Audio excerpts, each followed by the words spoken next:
Hello everyone, this is Mike1217 and welcome back to Let's Play The Legend of Zelda the Minish Cap. In the last episode we finished up the first dungeon of the game, the Deepwood Shrine, and got our first element, the Earth element. And now we've been instructed by the Minish Elder to go to a place called Mount Crenel, which is where our next element is located. So let's pull up the map, and Mount Crenel is actually located on the northwestern side of Hyrule, where this element icon is marked.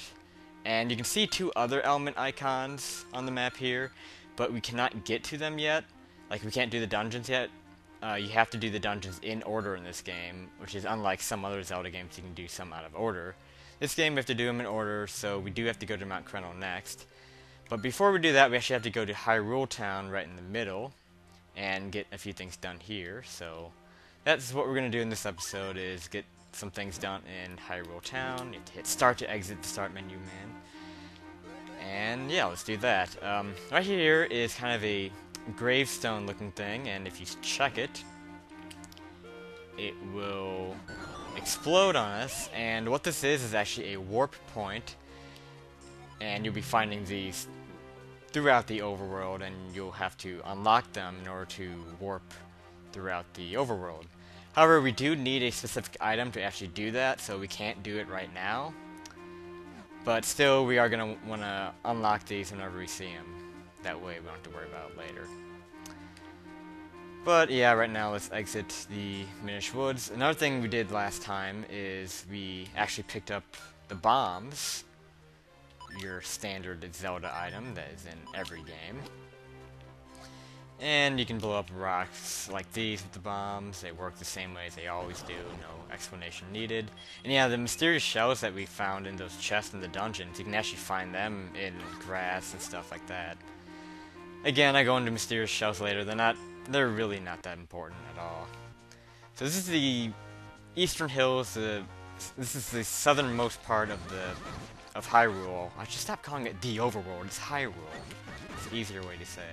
And you can actually see these mushrooms here from the Deepwood Shrine, or in this spot.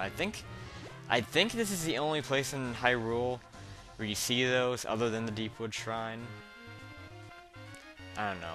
But anyway, we have a stump here that can shrink in and talk to a Minish. Actually, I don't want to do that. I didn't mean to do that. Can I exit that? No, I can't. There's a Minish in here that will tell us something that I want to explain myself. And I'll be able to explain it a little bit later on. There's a very important collectible that we're going to be introduced to in this episode. But I'll just let it happen with the game. So I'm just going to keep going up north. Again, we're heading towards Hyrule Town. But first I'm going to unlock a few little things. One thing you're going to notice with this game, and most other Zelda games, is once you get a new item from a dungeon or something, you'll notice that there are tons of places you can unlock at the overworld, and in this case, we'll be finding a lot of things that are bombable, like walls and rocks and stuff, because we just got the bombs. The Gusta Jar isn't all that useful for unlocking new areas in Hyrule, but it is useful for killing this P-Hat, so let's do that. And mostly the bombs are what will allow us to access more of Hyrule.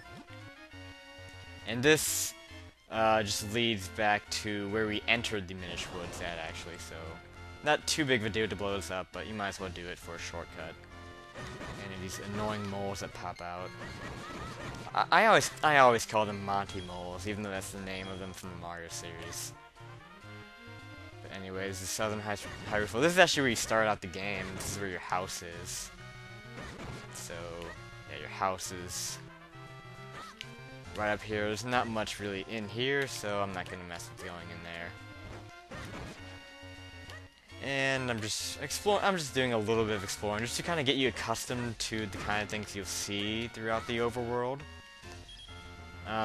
Actually, we won't really be able to see a lot of stuff here in South Hyrule Field. But you'll be noticing that there are a lot of places that look like they're accessible, but they're really not. Like, you see that little vine there?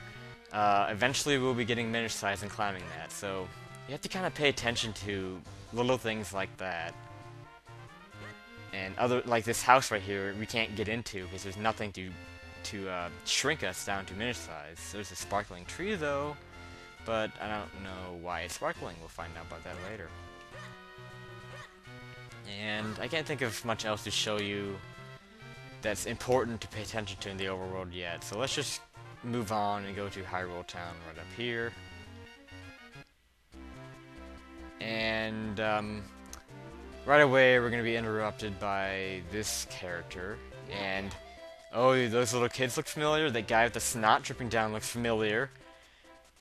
Yeah, those are kids from Wind Waker. At least the guy with the snot. I don't know if the other two, but that kid with the snot, we all know him from Wind Waker. But this guy is talking us to these things called Kinstones, and these are the main collectible in the game, and I definitely need to talk about these now. These are pretty similar to the Gold Skulltulas in Ocarina of Time and the Post Souls in Twilight Princess, but they're not as fun.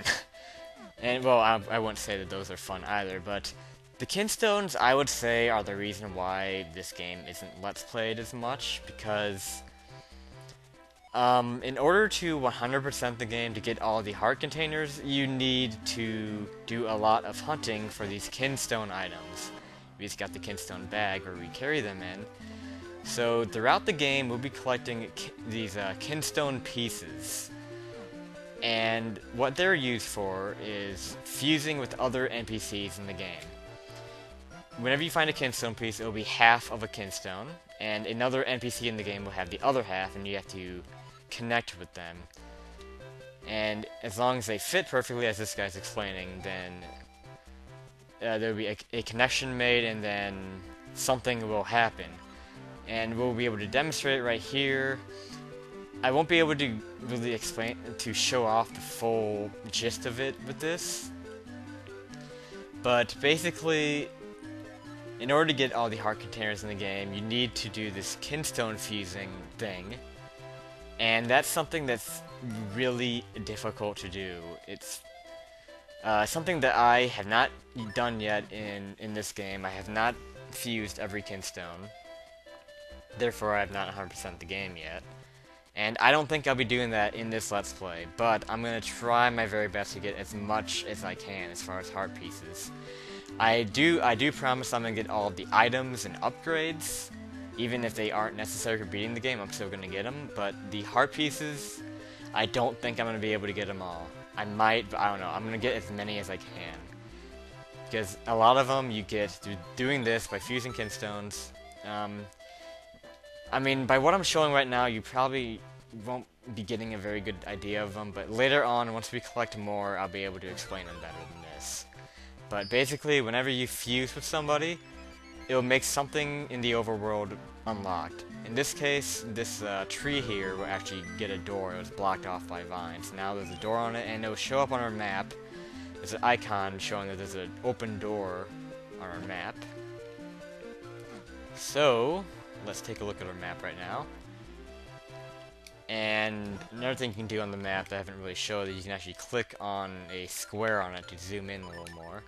And you can see that door icon is flashing, and that shows that we can now access that. So that's what Kinstones do, is it opens up various areas in the game that you can enter. And you have to figure out how.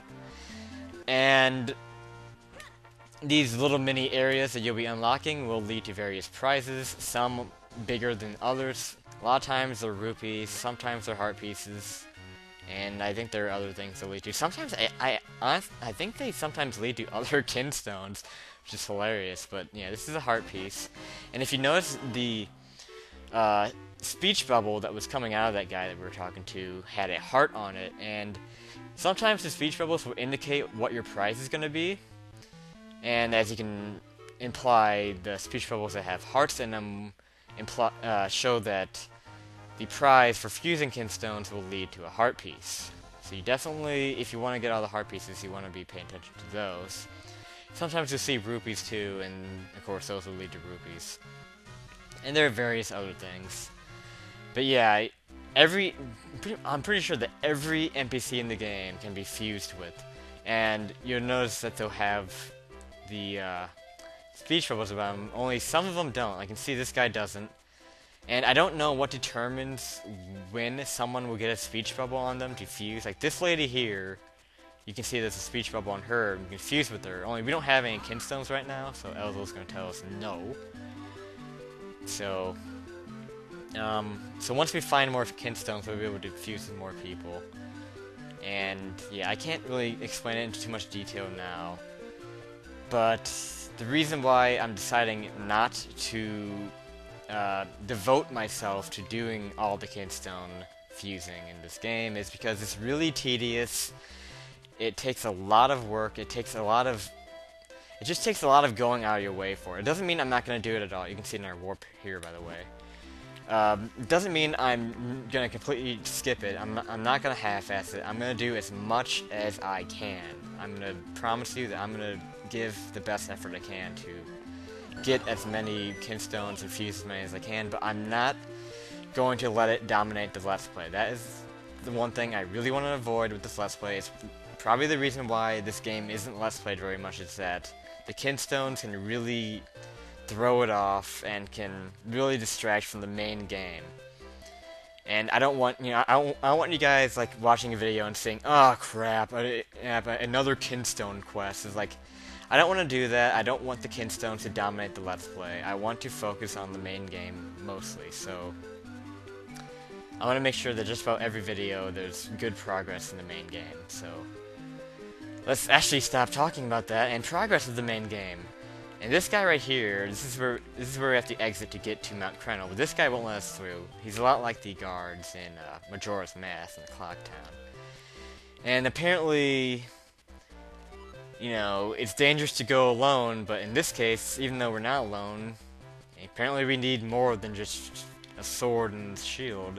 Apparently we need a new sword technique to get past this guy, because he thinks we're not good enough. So let's get a little bit better with our sword, shall we? We have to find a sword dojo. Actually, I'm trying to think what his name is. Sword dojo. I don't think that's the right name, but that person is located in this building with the tweeting bird on top of it. And I believe this person's called Swift Blade. And in this game, throughout the game, you'll be finding these Swift Blade characters that will teach you sword techniques. And new moves with your sword. It's pretty much the same thing as in Twilight Princess, that golden wolf dude, where you learn new sword skills. This is the same thing. You'll be doing this throughout the game too. You don't need to learn all of them to beat the game, but I believe there are 7 of them. And like I said, I plan on getting all the items on the upgrades. This is included in what I'm going to be doing in this game, is I'll be getting all of the sword techniques. And this is the first one. And what this technique is actually the spin attack, the classic Zelda spin attack, which we actually weren't able to do in this game, in case you haven't noticed, until this point now. And again, just like all the spin attacks, you hold down your sword button and let go once it's all charged up. So yeah, it's nothing different in this game than it was in our games. I believe though it's actually pretty slow in this game. So I'm not a big fan of the sword move in the sword spin in this game, because it's really slow. And I don't use it that much for attacking enemies with, but it will be used for something pretty important later, believe it or not. We'll see what that is after the next dungeon. But yeah, I have to demonstrate to her first, blah blah blah, shut up. So yeah, just hold it down, then once it's all charged up, you release and you spin. That's all there is to it. Yeah, so I don't really use it much for combat. I do use it to uncover more grass a lot quicker and stuff like that, but that's pretty much it. So yeah, we have our first Tiger Scroll, that's what these are called, I think. But yep, now we have the spin attack, and that will allow the guard to be more content with us leaving the town. There's a postman right there, we can talk to him a little later. It's pretty much the same type of postman as the one in Majora's Mask in the Clock Town. But yeah, let's just go left. I think there's another guard blocking the east. I'm just going to show him really quick. He didn't let us through, and that's pretty much all he says is there are monsters out there, and we can't get past him. The spin attack isn't good enough to get past him. So that's why you can't do the dungeon to the east yet, because he's just not impressed enough. So yeah. Let's go and press this guy. I have to talk to him first. Oh ho, so you learned the spin attack, but he still wants us to prove it by showing him it, so let's do it. And he'll get out of our way, now we can move on. And it's called the Hyrule Highlands. And right away you see the ladder here, and there's nothing down here important, so I'm not going to bother with that. Here is a hole. You'll be seeing these a lot throughout the overworld. And we can't do much with them yet, but later we will be. You can see a rock on the other side, and whenever you push those rocks into these holes, you can actually walk across. But yeah, we have to push that rock from down there later. But let's just go up here. These guys die in 2 hits with the weaker sword. Later they'll be dying to 1 hit. And we have Octoroks, and just go over here. And this is Mount Crenel's base, and this is pretty much the death mountain in the game, and we'll be climbing up it to get to the dungeon. And right here we actually have a bombable wall, so let's do that. I'm going to end the episode off pretty soon, but let's see what's in here first. Get our shield out, because there is going to be a Deku shrub in here. So let's hit him. I don't think we really have to do this, but he's going to tell us that he has a friend of his somewhere else. Actually, no, he's talking... Oh, wow, I didn't even realize this. He's talking about someone east in Hyrule Highlands. He has an item, and if you're planning on going up Mount Crenel, you might need it. Oh, shoot. Hold on. Oh, wow, I may have forgotten about this. A cave just east of here in the Hyrule Highlands. So it has a special item, but you know what? We'll do that next time. I completely forgot that we needed a special item to get up Mount Crenel, but apparently we do. So we'll find out what that is in the next episode of Let's Play The Legend of Zelda: The Minish Cap. This is Mike1217. Thank you guys for watching, and I will see you later. Peace.